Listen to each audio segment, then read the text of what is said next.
Chris 6 News at noon continues.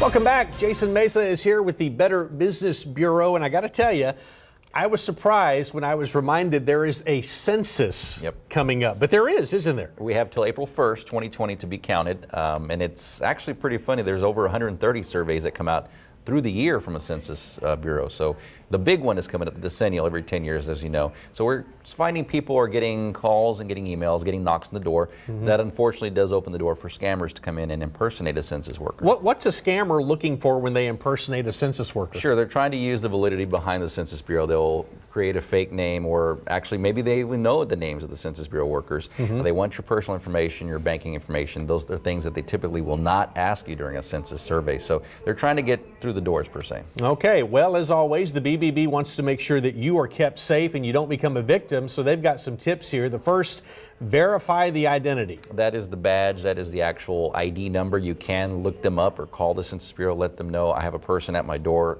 name, badge number, is this a legit person? Same thing with emails. If the email or the phone number just looks and smells funny, or just the wording's not correct, you need to double check that it's actually coming from the Census Bureau, census.gov. Okay. You also mentioned if you get something in the mail, check the return address. What address am I looking for here? Very interesting, Michael, because it's not coming from D.C. It's actually coming from Jeffersonville, Indiana. Okay. That is a return address you need to be looking for if you find a census mailing. Jeffersonville, Indiana is the return address. Anything other than that might be a scam. All right, so pay attention to that. Also, you say that you need to stay calm. Now, I'm assuming you mean that if I think that there's somebody here who's not on the up and up, right, I don't need to panic. Correct. They'll try and they'll threaten arrest or deportation, or they'll try to give you some kind of urgency to act and to do it now. But again, stay calm. It's not something where you'll be put in prison if you don't. There will be a fine if you don't participate. It's required by law to do a census, but again, just stay calm and Yeah. So if they're threatening to take away my family and all that stuff, probably a scam. Yeah, probably a scam.